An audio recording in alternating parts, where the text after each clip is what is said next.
இப்ப நீங்க அந்த கிரைட்டீரியா பத்தி சொல்லிருந்தீங்க, செக்லிஸ்ட் பத்தி சொல்லும்போது முதல் 3 விஷயம் சொல்லிருந்தீங்க. அந்த AICTE உடைய அக்ரெடிடேஷன், அடுத்து வந்து இன்ஃப்ராஸ்ட்ரக்சர் சொல்லிருந்தீங்க, அதுக்கப்புறமா ஃபேக்கல்டி ப்ரொஃபைல். அப்புறம் வேற என்ன? நான்காவதாக பார்க்க வேண்டிய விஷயம், அந்த கல்லூரியில் அகாடமிக் பெர்ஃபார்மன்ஸ், அகாடமிக் ரிசல்ட்ஸ் எப்படி இருக்கிறது என்பது.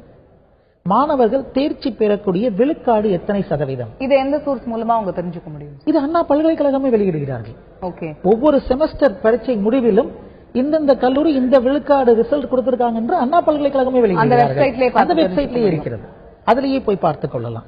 Academic performance. ஐந்தாவதாக பார்க்க வேண்டியது கேம்பஸ் பிளேஸ்மெண்ட் விழுக்காடு.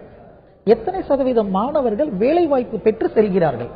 அந்த வேலை வாய்ப்பு நம்ம சொல்லும் பொழுது கோர் ஏரியால, இப்ப மெக்கானிக்கல் படித்திருந்தார்கள் மெக்கானிக்கல் சம்பந்தமான வேலை வாய்ப்பை பெற்றுக் கொண்டு போகிறார்களா? ஏரோநாட்டிக்கல் படித்திருந்தார்கள் ஏரோநாட்டிக்கல் சம்பந்தப்பட்ட தொழிற்சாலைகளில் வேலை வாய்ப்பு பெற்று செல்கிறார்கள். நிறைய காலேஜ்ல மெக்கானிக்கல் சிவில்லாம் வந்து TCSலயும் பிளேஸ் ஆயிருக்கிறது நம்ம பார்த்துக் கொண்டிருக்கிறோம். சோ கோர் பிளேஸ்மெண்ட் விகிதம் எத்தனை இருக்கிறது? ஐடி கம்பெனிகளில் பிளேஸ்மெண்ட் விகிதம் விழுக்காடு எத்தனை இருக்கிறது? இவைகளை பார்க்க வேண்டும். ஐந்தாவதாக பார்க்க வேண்டிய விஷயம், கேம்பஸ் பிளேஸ்மெண்டில் எத்தனை சதவீதமான மாணவர்கள் அவர்கள் படித்த பட்ட படிப்பிற்கு சம்பந்தமான வேலைக்கு செல்கிறார்களா, அல்லது ஐடி துறைக்குத்தான் வேலைக்கு செல்கிறார்களா, வேலைக்கு செல்கிறார்களா இல்லையா, எத்தனை சதவீதம், எத்தனை விழுக்காடு வேலை வாய்ப்புகள் அமைகின்றன, இதை பார்க்க வேண்டும்.